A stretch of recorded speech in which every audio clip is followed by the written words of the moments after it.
May have been the branding at the Democratic National Convention, but collective work and responsibility was the message.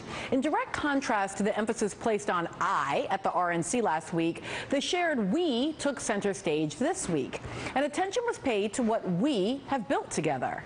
One of those projects that we have built together as a nation, something that we as Americans can uniquely say we have poured our resources into over the years: prisons. We've been incarcerating more of our citizens than any other country in the world. At last check, 2.3 million. My home state of Louisiana has become the prison capital of the world. Louisiana's incarceration rate is nearly 5 times that of Iran's, 16 times China's, and 20 times Germany's. Look at what we have taken the time, energy, and resources to build in my state, and met with a local activist working to turn that system around in New Orleans. Norris Henderson spent nearly half his life in prison for a crime he did not commit. Now that he is free, his work still focuses on those still in the system. Hi, Norris. Hey, how are you? I'm good, Melissa. Good to see you. Thanks for joining me today. Yes. The first thing that was up and running in this city post-Katrina, guess what? The jail. They turned the Greyhound bus station into Camp Greyhound, into a prison. And so they were up and running in October. The jail was up and running in October before we had the first school. Well, we still don't have a hospital. You know, I mean, right now in Charity Hospital still is closed. But the jail, that became a priority because this city has enjoyed the benefits of putting their citizens, their in jail.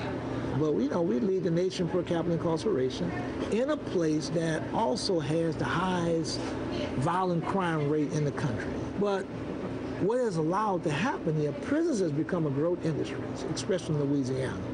And you know, people ask, well, how do you know so much about that? Well, I spend practically half of my life in a prison. I spent 27 years, 10 months, and 18 days in prison for a crime I didn't commit.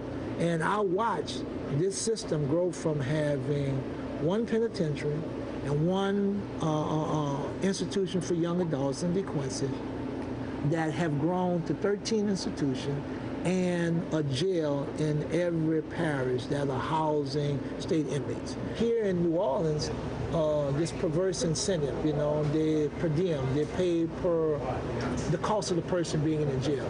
Yes, I don't want to miss this because I remember when I first learned this story that the state is paying local policing, local sheriffs in these parishes, and counties here we call them parishes, right? A per diem, per body to house its inmates. Right. Right. So there's an actual incentive, not to clear people out, but to keep people in. One of those sheriffs is Marlon Gussman, who's responsible for the Orleans Parish Prison.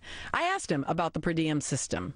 The system of paying someone on a daily basis to house an inmate did lead to the construction of new facilities as a way to finance them. Not something that we've done here.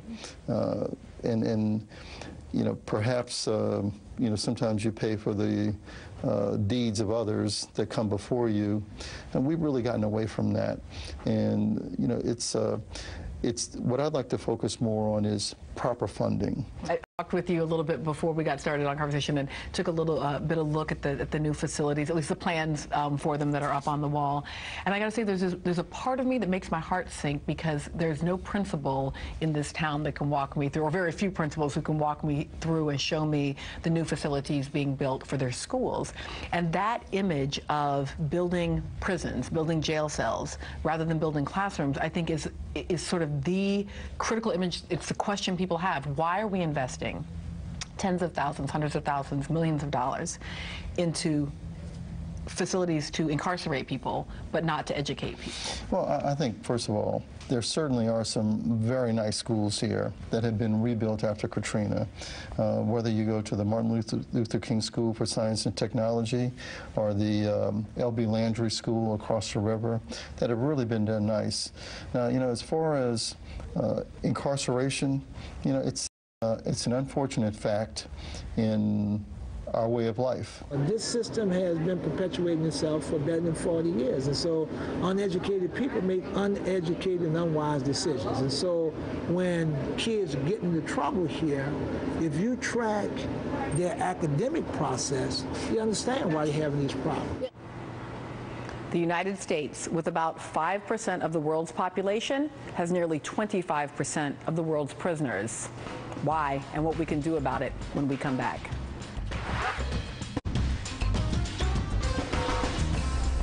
Since 1970, the number of people incarcerated in this country has grown by 700%. After President Richard Nixon declared the war on drugs 40 years ago, we saw an explosion in the nation's prison population. And following the same trajectory of our federal and state governments have poured billions into our so-called correctional institutions. With our prison industrial complex part of the discussion at either party's convention, when and how will this quiet epidemic receive the attention it deserves? Here to discuss are attorney Soffiyah Elijah, the executive director of the Correctional Association of New York, Glenn Martin, vice president of Public Affairs at the Fortune Society, and a former inmate himself, and the nation's Ari Melber. Glenn, tough on crime, this was the winning strategy for 30 years. These are the lingering effects. What can we do to turn it around? Sure. So tough on crime is what got us here. We have an explosion of a growth of 500% in our prison population over the last 30 years here in America. And essentially, America has been sold a poor bill of goods in being told that tough on crime was the direction to go, that we would reduce recidivism and reduce crime if we focused on being tough on crime. Now we're paying the price. We have 700,000 people exiting our prison each year, 2.3 million people in our prison on any given day, and we've turned our prisons into economic engines. Right. Essentially, there are communities that wouldn't even exist were it not for the existence of the prisons in those communities. So now I want to pause on that because I'm not sure that people understand the economic incentive structure that exists around incarceration, because I think people do bad things, we put them in jail, you got to put people in jail or else they'll keep doing bad things, rather than recognizing there's actual profit driven here. Sure. I mean, when people at the Fortune Society, we actually keep people out of prison on the front end. So there are hundreds of thousands of people in prison currently that would have benefited from treatment on the front end, as opposed to being put into the criminal justice system, where they may actually exit on the other side without any access to treatment at all.